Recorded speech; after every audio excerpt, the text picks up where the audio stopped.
welcome to my channel. My name's Andy, the Suffolk Audiophile, and this is the first video of 2023. I've got some good things lined up over the next few weeks, but I thought, as this is the first video of 2023, I've had a good couple of weeks off over the Christmas period. I've recharged my batteries, got over this horrendous cold that's going around, and everyone's struggling to shake off. I'm still a little bit throaty with it, got a bit of an irritating dry cough with it, can't get rid of it. But anyway, I thought I'd kick this video off, this year off with this video by taking part in the Vinyl Tag 2023. It's done every year. This year the list has been put forward by Rob Walker of United Kingdom. I'll link to his channel below. So far this vinyl tag has been taken up by Norman Maslov, Omaha Introvert, Hannah, and others as well. They're too numerous to mention. They're two that I've actually seen, but I know there's a load out there that I've not actually seen yet. But so I thought I'd crack through this. It's a list of 20 questions, and I can tell you now from the outset, there's one of them I'm not going to be able to answer. Well, I can answer it, but it's quite tenuous. But it's a good bit of fun anyway. So, question number one. Favourite new release of 2022? Now, that's easy for me. So what I'm gonna do is I'm gonna pull them out, and the first one for me is the 2018 remix of Animals by Pink Floyd. We've been waiting 4 years for this, so when this landed in about September time, this really did sort of deliver exactly what I wanted it to deliver. This is the box set. Well, I say it's a box set, it's really just a very, very stiff card book type thing. But yeah, favourite new release of 2022?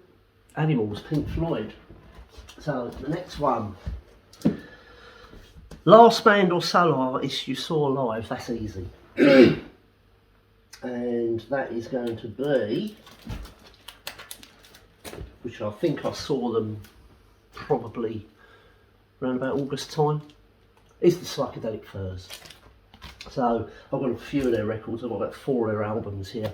This is a first press of their self-titled first album. I saw them at the Junction in Cambridge, and I can honestly say, in a venue that only holds 800 people, it was an absolutely phenomenal gig. Really, really enjoyable, and it's good to see him in a small venue like that. But yeah, the Psychedelic Furs, they were really on point that night as well. This is, look at that, £3.99. This is the first pressing on the Pink. They did a number of variations. They've done a green one, I think, and an orange one as well. People, sort of completists, go out there and try and buy the different colours.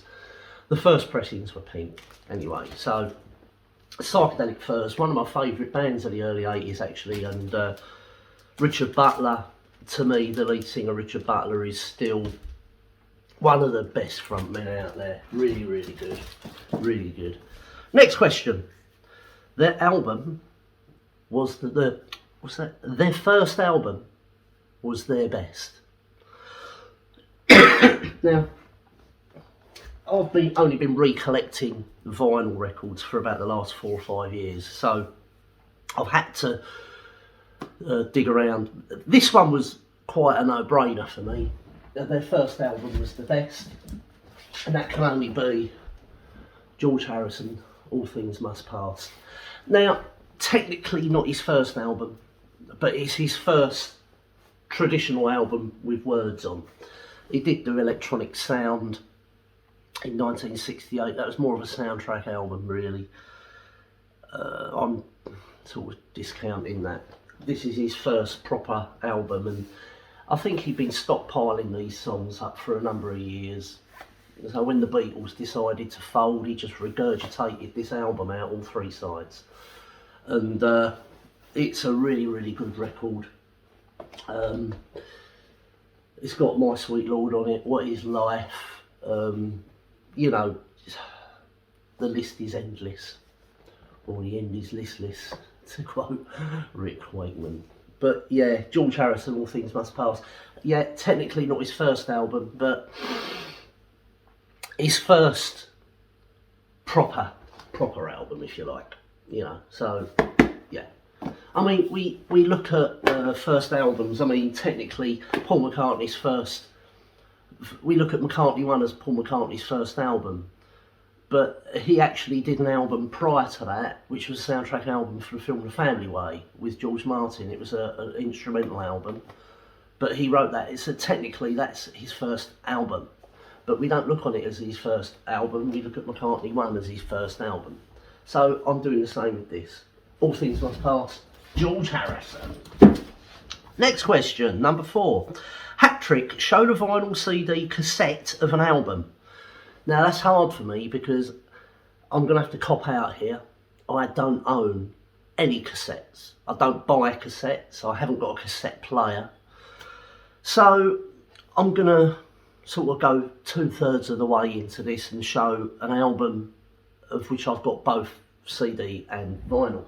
And that's quite easy for me because I have got, let's see if I can get it out.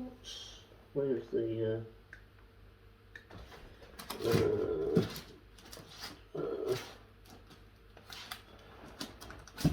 here we go. Right, there with me. There we go. Right. So, I've got a few. I mean, I could have picked Pink Floyd because when Pink Floyd released anything, I normally buy both CD and vinyl formats anyway, because I'm a bit of a completist that way with Pink Floyd. I didn't want to do that because that's a bit of an obvious one. So I've chosen one of the favourite bands of mine, The Verve, and Urban Hymns, of which I have got both the deluxe CD, DVD box set and the reissue vinyl. I am working on getting an original first pressing of this, but you know what, these really hold their price. I've not seen a copy of this going for less than about £90, and yeah, and it's sort of looked upon by original Verve fans as a bit of a cop-out album. You know, they sold their soul to rock and roll sort of thing. I don't see it as that. I see this album as a band coming to fruition. The first 2 albums, A Northern Soul and A Storm in Heaven, were building up to this. They had an extra member on this. They had an extra 5th member, Simon Tong, on guitar and keyboards on this, and he was only with them for this album and tour. But you know, some of the best songs they've done are on this. So yeah, The Verve, Urban Hymns. Next, an album that starts and ends with the same letter. Now, I was going to choose the same record that Rob Walker chose, which was The Cure, 17 Seconds. But I thought, I'm not going to repeat that. I'm going to choose something else. So, I have gone for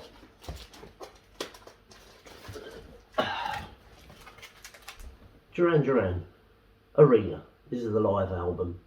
I think there's some serious overdubs on this. You know, it's so perfect, it's untrue. I don't think this is you know, it's a live album in name. I think there's a lot of it on here is live, but I think they sort of touched up an awful lot in the studio, over re-recorded certain parts and that sort of thing. It's just too polished for my liking to be a true live album.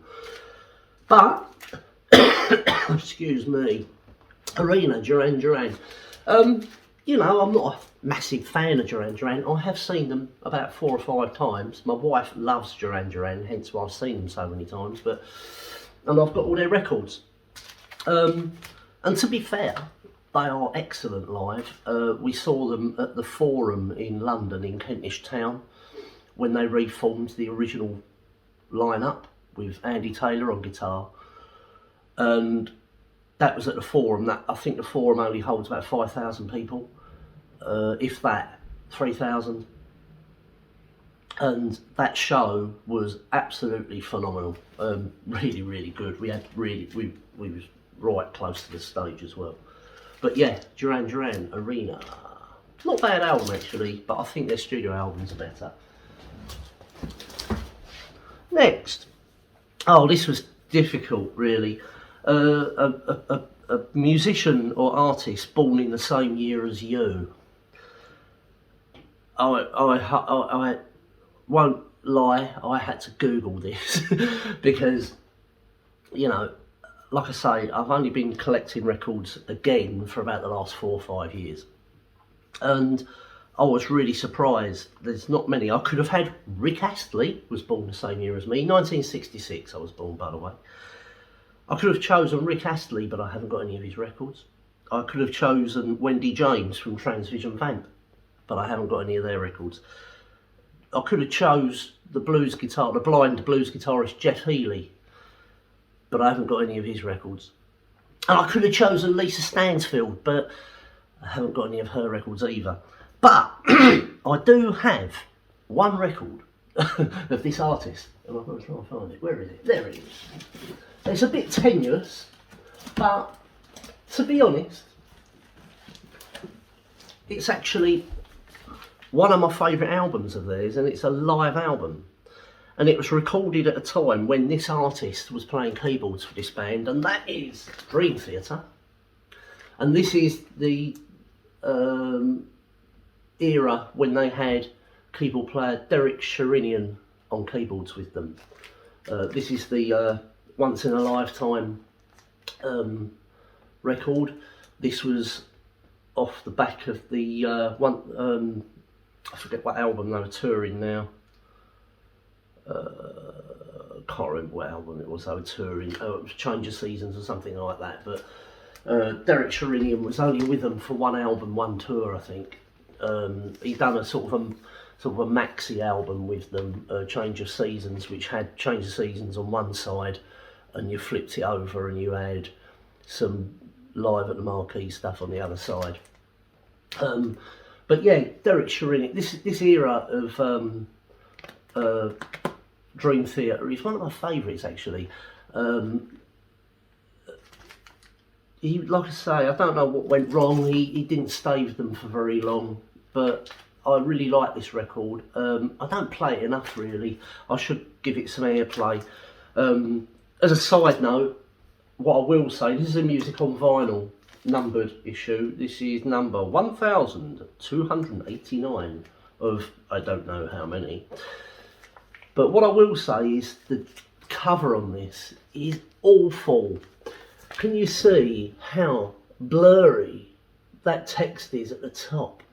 How blurry that is. Do you know what they've done? All they've done is they've taken the CD cover and blown it up. The artwork, they've blown it up and they've just used it for the vinyl release, and that is poor. The records sound fantastic, but you know, yeah, I was pretty disappointed when this came through actually. I thought a bit, but anyway, yeah, Derek Sherinian on keyboards. He used to play with Alice Cooper as well in the 80s, I believe. So yeah, Derek Sherinian. Right, question number 7. Most listened to album in 2022. This is between 2 records. And I will say now that it is between... Where's the other one? Is it there? Where is it? Oh, there it is. No, that isn't. No, that isn't. I've lost it. Maybe it's down here. Oh God. Bear with me. Oh, it'll be over here, idiot. It's not this fold. It's over here, you Wally. Yeah, Wally. Oh, where's this fold? There it is. Right. This was between 2 artists. And it was difficult for me to choose between the 2 because I've listened to these 2 albums pretty much equally. So we've got Scott 4 by Scott Walker, which is a really, really good album. Out of all 4 of his first 4 albums, this is by far my best, my favourite. This and Scott 3, I think, but this one's sort of the one that I found myself playing a lot last year. And it's that one, and there's also a surprise one for me, which I knew I liked this album back in the 80s when I originally had it, but I didn't realise how much I liked it until I rebought it, and that's Red Rust September by Alice in Gaza. For those who are uninitiated with Alice in Gaza were sort of an indie band of the early 80s. They sort of came out on the shirt tails of The Cure and bands like that. They had quite a stripped back sound. They were sort of guitar orientated, but electro. They had keyboards and a singer that sang indecipherable lyrics. But you know, they're really, really good. If you like early Tears for Fears, like the Hurting era Tears for Fears, give them a go. Alice in Gaza. Red Rust September's looks upon as a bit of a classic now, I think. It's a really good album. But yeah, so it's out of these two really, Scott 4 or Alice in Gaza. I don't know. It was a hard choice for that. So where did I put them? Oh God.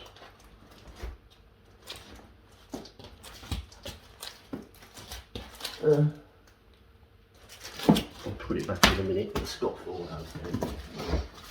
I've had a brain fart and I can't think where E is in my filing system. Right, most listened to artist in 2022. That's easy. That is Alice in Gaza. I think I listened to this album, and I've also now got Caught in Flux by Alice in Gaza. So yeah, these have had quite a lot of airplay the last 3 or 4 months of the year in 2022. This one's a new purchase for me. I got this from a guy in Germany. This is a double disc. It's not a double album. So you've got one disc is 33 1/3 RPM LP, and the other disc is a 45 RPM 12-inch. That's a really good record, and it's in immaculate condition. Yeah, really, really good. So Alice in Gaza is the most listened to artist of 2022. Here we go. Here we go. The Australian artist or band. Now, I will now say from the outset, I haven't got anything by anyone Australian yet. It is on my to-do list. I am looking at getting some birthday party. That's Nick Cave's first band before he formed Nick Cave and the Bad Seeds. Yeah, I do like Nick Cave, but I haven't got any of his stuff at the moment, unfortunately. I haven't got any Kylie Minogue, funnily enough, or Jason Donovan for that fact. So this is a tenuous one. Oh my God, I can't believe I'm doing this, but you know. Right, so bear with me on this, right? So it's very tenuous because they lived in Australia for a while. You know, all right, they're from the Isle of Man. Okay, but they moved to Australia. They had their first hit in Australia and then moved to the UK. Does it count? Probably not, but you know, it's the only Bee Gees record I've got. Oh, apart from the Saturday Night Fever soundtrack, which I have. But that's a bit tenuous, I know. I told you there was going to be a couple that were a little bit meh. Right. Oh yes, here we go. Right. The next one, a surprising purchase of 2022. Now, this has been quite a surprise for me because I got this on a recommendation from another YouTube channel, Dave, the Suffolk Record Collector, and that is Trees and the Garden of Jane Delaunay. I was really surprised at this. This is very sort of psychedelic folk, sort of in the vein of Fairport Convention, and there's also sort of hints of Hawkwind in it, early Hawkwind, you know. I was really pleasantly surprised with this record. They've got another one out, they brought another one out last year. I forget what it's called now, but I think I might get that one as well. But this is worth checking out, Trees. They're sort of they go under the radar now, really. They sort of come out in the early 70s. They've done 2 albums and then folded, I think. But yeah, this was a surprise for me. I didn't expect, cause I bought it on a punt. It was a cheap record. It came on white vinyl as well. I think I only paid about 17 quid for this, brand new. So it was a bit of a punt. I got it, and sometimes it's good to buy records on a recommendation of a band that maybe you've never heard of, or you've never heard their stuff. But if you know you like that genre, which I do, I like Hawkwind. I haven't got any Fairport Convention, but I do like some of their stuff. And I thought, well, I'll give it a go. And I was really pleasantly surprised. So, highly recommended the Trees, not the Trees, they're just called Trees, the Garden of Jane Delaunay. Ooh, look at this. Right, next question. Artist or band you're complete on? One band I am complete on is Joy Division. And I'm now, I will show you one of my records. One of their points. Right, I'll show you this because it's their first release. This is an Ideal for Living. This is their first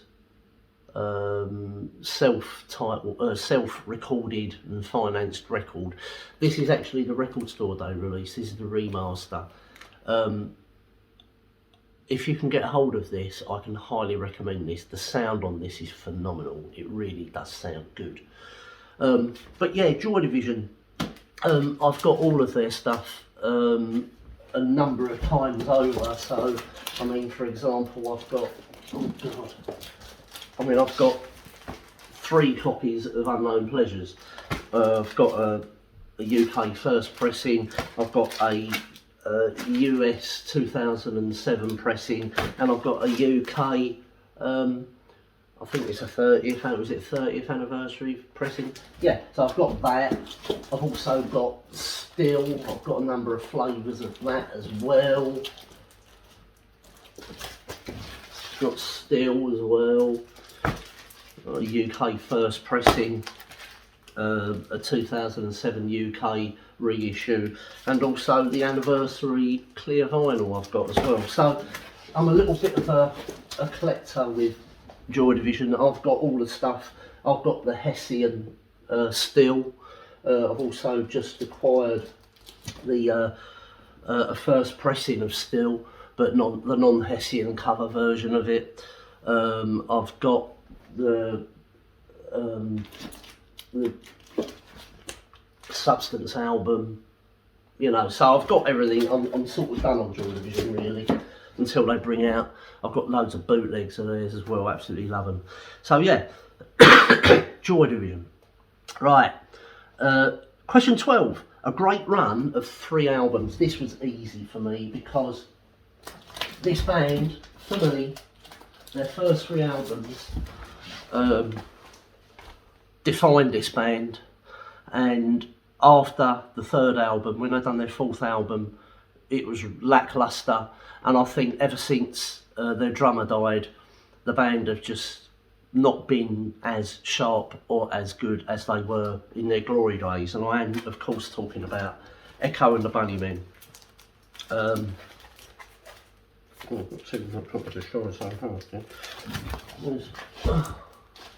Crocodile. Oh, there we go. Right, yeah, okay, let's get rid of that. Don't need that, right. Right, so yeah, so we've got their debut album, Crocodiles. Now this is the second pressing, so contrary to popular belief, the second pressing came with a free single. The first pressings didn't have the free single, so they, I think the second pressings come out 3 or 4 months after the first, and as a promotion thing for it, they released it with a free single. This is a bit of a mispress as well. The single has got the same label on both sides, Do It Clean, on both sides, so it's a bit confusing. You have to actually look at the dead wax to see what side you're playing. But yeah, so this is Echo and the Bunnymen's Crocodiles. This was the first album they done with Pete the Freighter, their drummer. They finished that, and then they went and they come out with the follow-up album, the not so difficult second album, which was Heaven Up Here, which showed them going up and up. It's a seriously good album. A brilliant cover as well. I love that cover. Really, really good. This is a German first pressing. I bought this in error. This was in the early days of me buying off Discogs, and I thought I was buying a UK pressing, and when it arrived it was a German pressing. I was quite pissed off with myself actually, but when I looked, it was my fault. I didn't look. At that time I was a bit unsure how to use Discogs. Now obviously I'm more clued up about it, but this sounds good actually. For a German pressing, it sounds good. I still might get a UK pressing of it, because I think the quality of the inner sleeve and stuff, the inner sleeve on this is paper. I think the original UK was cardboard, I think, I can't remember, been such a long time ago, but the actual quality of the pressing is excellent. And then obviously their third album, which took them to even bigger heights, Porcupine. It obviously had the Cutter on it, The Back of Love. You know, this has got some really cracking tracks on it. You know, as a trilogy of albums, I don't think you can go wrong with the first 3 Bunnymen albums. They really are that good, I think. You know, so yeah, so Bunnymen. And obviously amongst that, after Crocodiles, they brought out Shine So Hard as well, which was the soundtrack off of the film of the same name. It's an EP, it's got 4 tracks on it, 2 on each side, all live. Oh my God, is this good. I've actually got 2 copies of this. I've got their original first pressing, but I've also got the reissue they've done a few years back, which is on camouflage splatter vinyl, which is pretty good. But yeah, so Echo and the Bunnymen. Right. An 80s soundtrack. Next question is an 80s soundtrack. Let me have a slurp of coffee. Alright. An 80s soundtrack. Right. I have 1 or 2 soundtrack albums, but none of them are from the 80s. However, I do have 2 records which are soundtracks to films. They're sort of tie-in albums to music films. I've shown you one, which was Shine So Hard. I'm not going to show you that again, because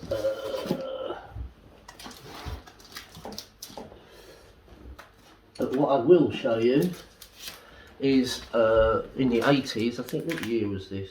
Can't remember now. 1986 this was. Right, so I'm going to show you Bring On The Night by Sting.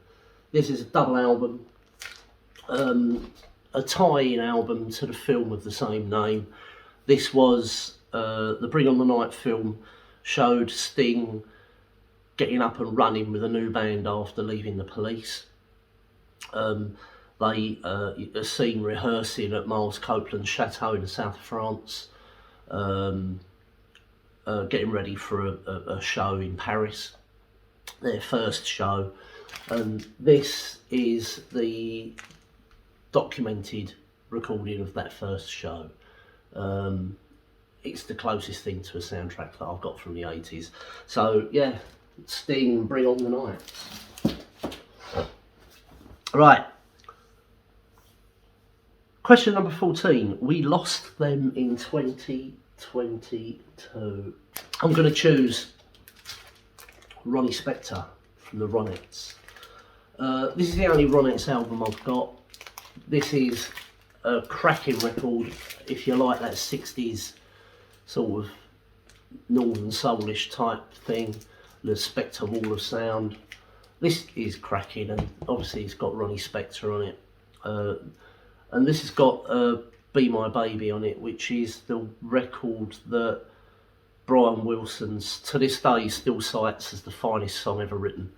It is good, it is brilliant. Is it the finest song ever written? Not in my mind, but in Brian Wilson's mind it is. But yeah, Ronnie Spector, we lost Ronnie Spector last year. I keep saying this year, last year, from the Ronettes. Don't know how old she was when she died. But there was a whole host of other people that we lost as well. But yeah, Ronnie Spector.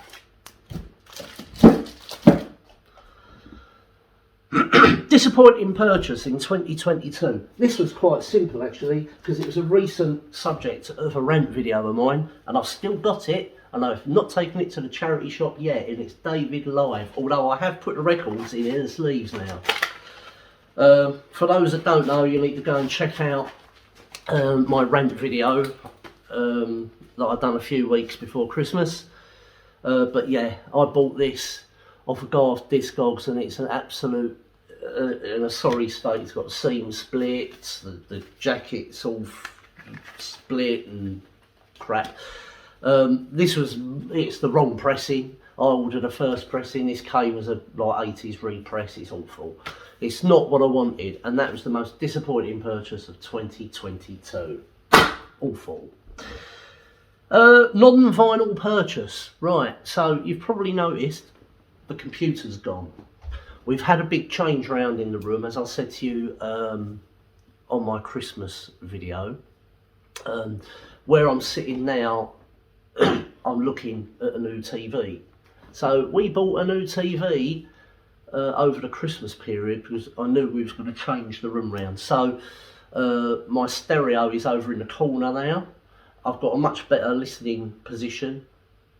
I will actually do a video of it at one point. I'll show you the room and the stereo, show you what I've got. I'm going to be getting some new speakers this year probably. I'm looking at some Klipsch speakers possibly to replace the Celestians that I've got at the moment. The Celestians are okay because I've got a low powered tube amplifier, and they're very high sensitivity. I think they're about 90 dB or 92 dB sensitivity. The Klipsch are about 95 dB sensitivity, which is even better. The more sensitive, the better. And so yeah, so the new purchase for this year. Poppy, come here, come here. I did have one. Come here, Poppy, come here. I'll get the dog in a minute. I did have one person leave a comment the other week saying, we want to see your dog. We've heard about it, but we've not seen it, so I'll get the dog in a minute. But yeah, so a new TV. It's a 55-inch ultra high def 4K TV. It's on the wall at the moment. We got it as a. Come here, come here. Oh God, no, she's licking me. And there's my dog. Her name's Poppy. She's a Patterdale Terrier.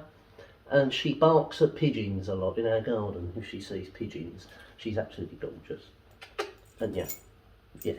So there you go.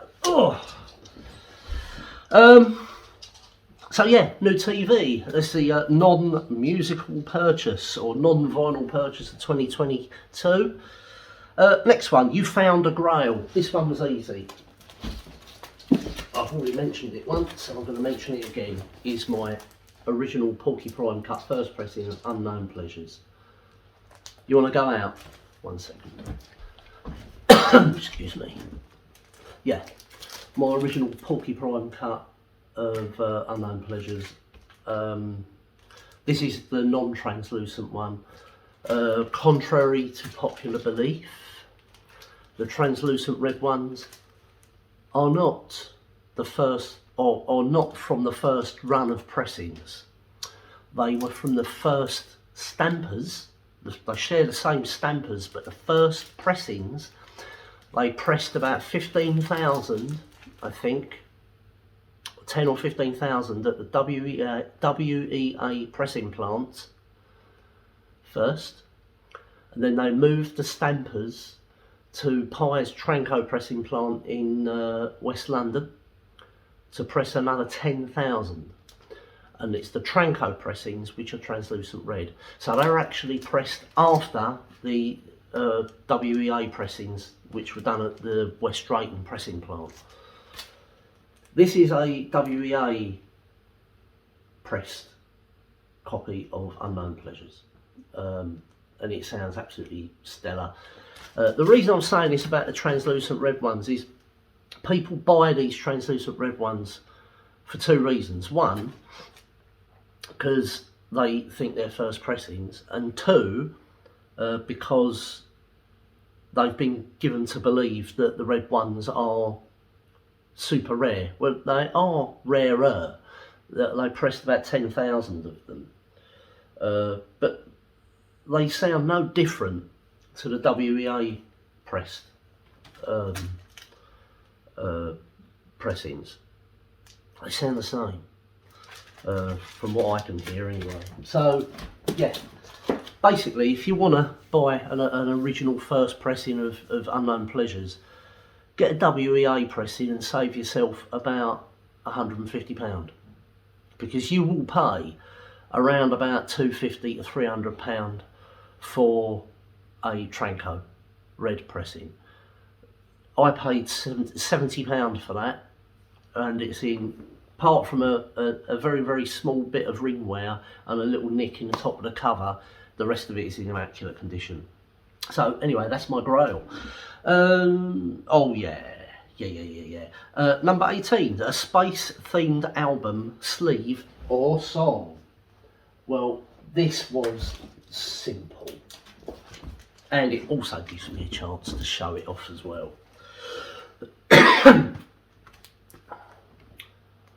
Space Ritual. Well, I've got Space Ritual as well, but In Search of Space, Hawkwind. Love Hawkwind, and this is a cracking album. This is a record that I bought about 4 years ago. This is a original first pressing. This is in almost mint condition, jacket and sleeve, jacket and record rather. It comes with the logbook, which is in, apart from being gone a little bit brown with age, is in immaculate condition. This is worth a little bit of money now, I think. They normally tear where the tab is, but you can see whoever owned this looked after it, because they never tucked the tab into the cover. It is flat as flat can be, and it is in perfect condition. And it's a great record as well. You want to get off your trolley, listen to You Shouldn't Do That. Dog's barking. Let me get her in. Sorry about that. Yeah, so In Search of Space. Awkward. Excellent record actually. I suppose, let me show you another one. Let me show you the other one, Space Ritual. This is a repress, but it is in the open out poster cover. It's a double album. It's on the Hawkwind Records label, and this was cut from the original master tapes. So if you can get hold of a copy of this repress, you know, it's worth doing. It really sounds good. So I really do think they should sort of repress In Search of Space with the original gimmick cover and recut it from the original tapes. I think that would go down really well. Anyway, right, number 19, show some VCLT or a present. Oh, that's easy, because for Christmas I got this, which is the 30th anniversary pressing of Nirvana's Nevermind.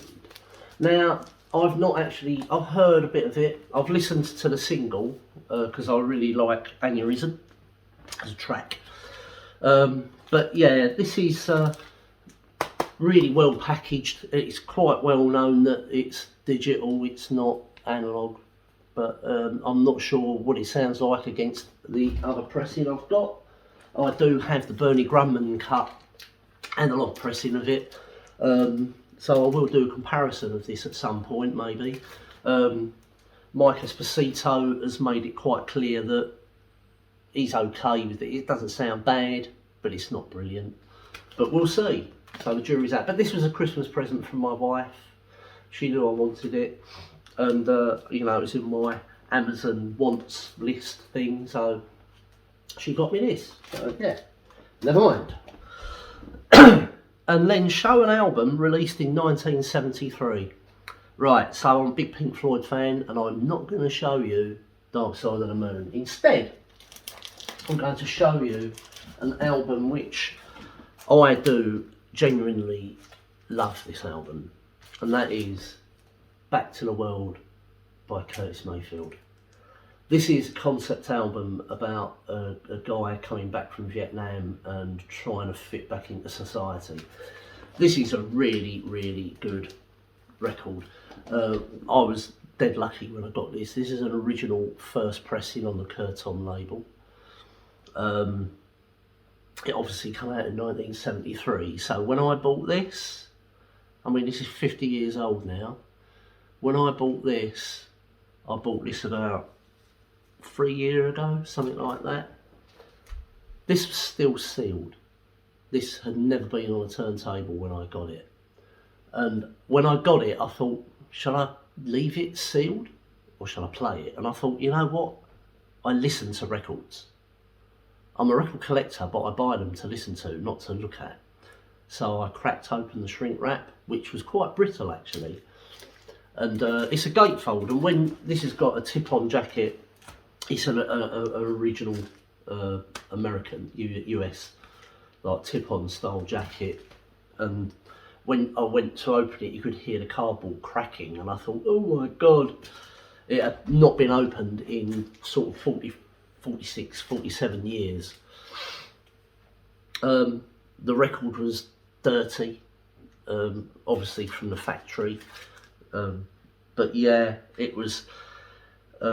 It's in immaculate condition. Absolutely brilliant record. I highly recommend this if you like Curtis Mayfield.